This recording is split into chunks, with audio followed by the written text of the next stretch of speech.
What's going on, guys? Welcome on back to Matt DIY. So I know the last video you saw was kind of an overview of the new motorhome project.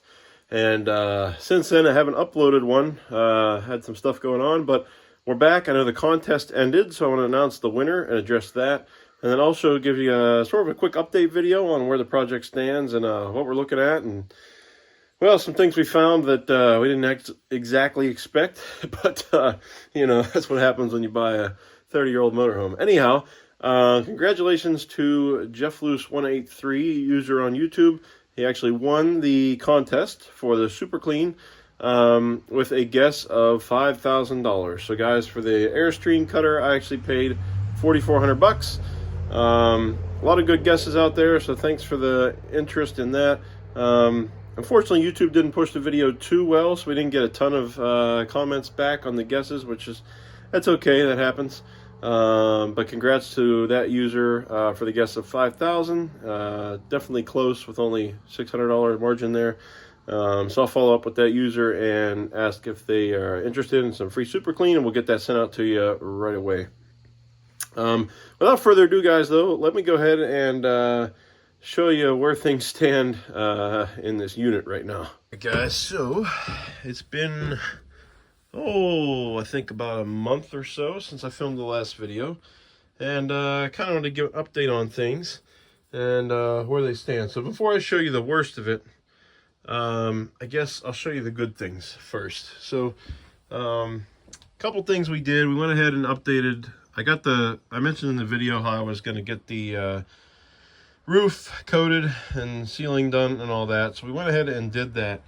And alongside that, I actually put in some new vents. So we got one new vent here that works great. Just a regular, open and close vent with the fan.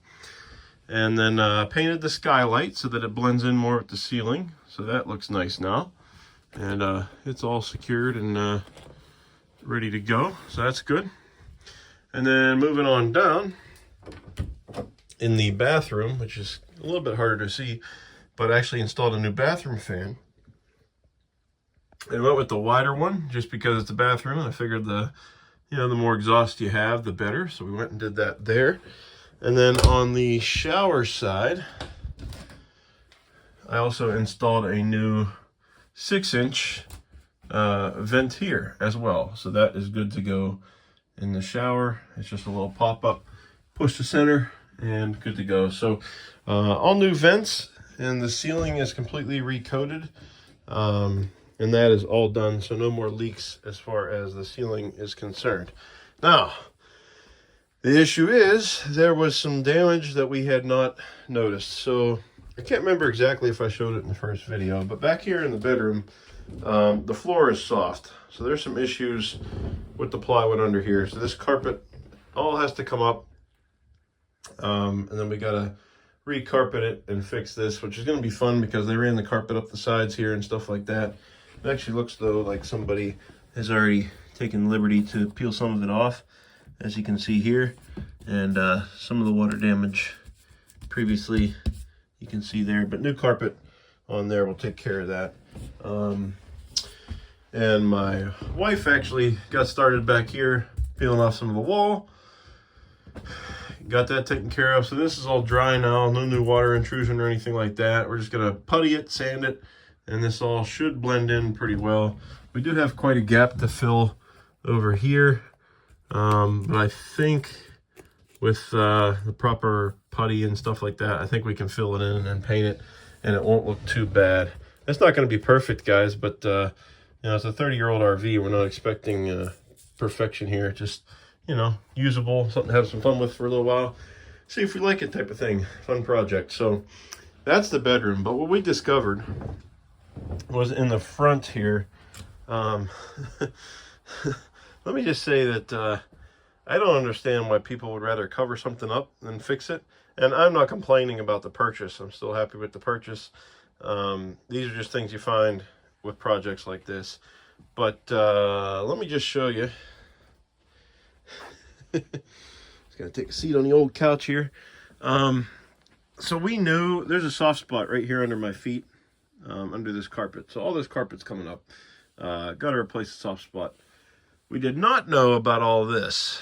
So basically what happened over here was there was a white panel behind the chair that was here. The chair sits in that little platform there.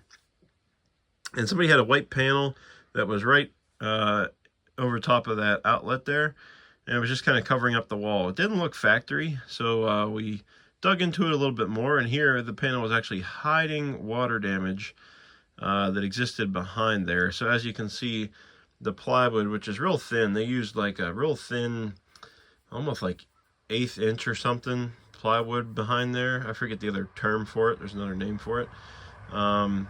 And with the water leaks from the roof and the windows and just, you know, not being sealed over time, it just completely disintegrated. Especially over in here, as you can see. That is the orange tint there is actually the outside fiberglass. So that's all it is. It's the outside fiberglass, and then there's that aluminum frame and the inside piece of thin plywood, and then the little piece of foam, and then your wall and wallpaper type deal. So what we're going to do is going to have to rebuild this wall technically with some thin material of some sort.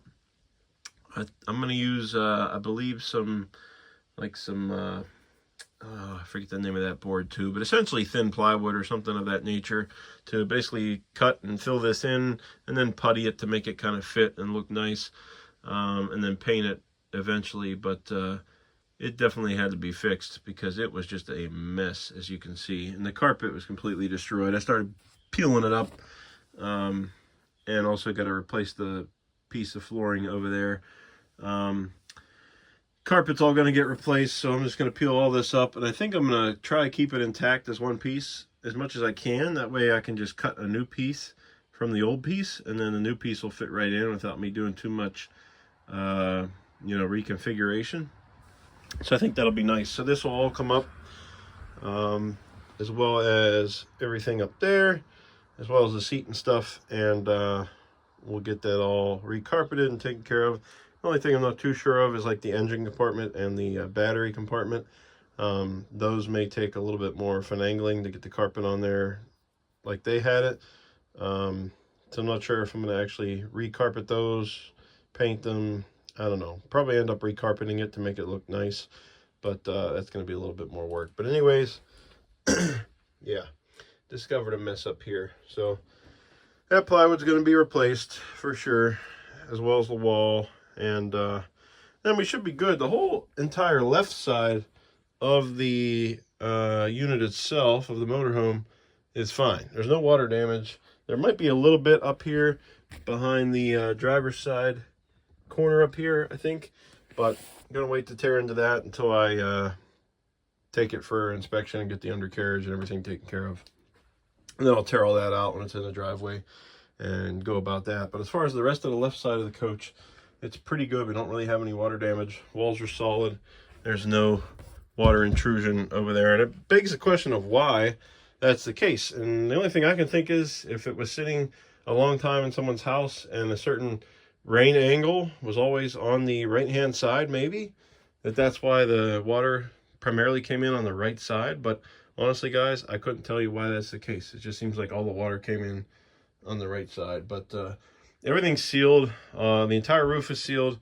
I went over the entire outside body of this thing and sealed it as well. So if you look at like the windows, I went around with some clear like Dicor or silicone sealant and just sealed everything, and it worked great. It's real hard and sturdy, and I'll come out here when it's raining and the rain just simply comes right around it and drips off. So there's no water getting inside the coach anymore from windows, roof, anything else like that.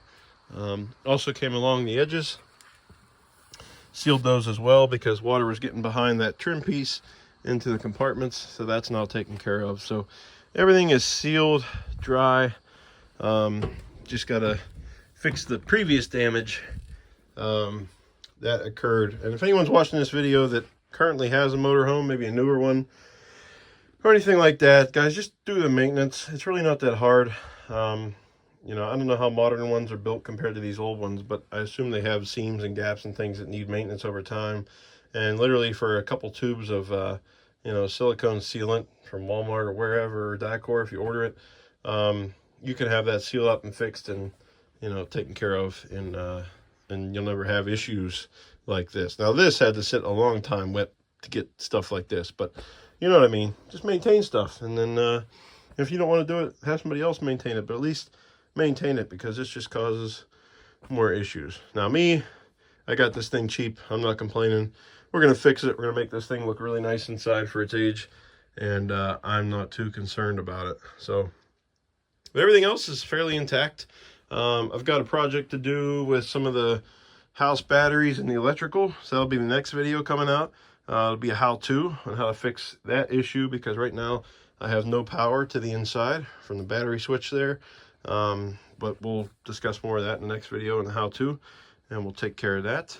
But yeah, just the update, just, you know, doing some tearing up and cleaning out here. I think probably the next time I film an update of the inside, most of this will be torn out, and we'll be starting to replace floors and things of that nature. That is if you guys are interested in watching. I know the last video didn't do all that well, and so, you know, we'll see. We'll see if we end up doing some more videos like this, but I don't know. I think it's a cool project to kind of show you what's going on. And this bedroom is going to be really nice, because really all it is carpet, a little bit of floor repair, and the walls are mostly all intact. They're just fine. So looking forward to getting this moving along and getting it in a good place. That old TV there is just funny. But yeah, so keep watching, guys. I'll keep updating you if the videos keep doing well. Hopefully they do a little bit better than the first attempt, but you know, sometimes that's just how it goes. All right, thanks for watching, guys. Congrats to our winner, Jeff Lewis 183. I'll follow up with you if you want some super clean. And in the meantime, guys, appreciate you following along for the project. Comment down below, let me know what you think. If you have any suggestions on things as you see them, hopefully we can get a little bit of discussion going on down there, and things like that. That would be cool. So anyways, guys, appreciate you being here. Always remember to get out there, do it yourself.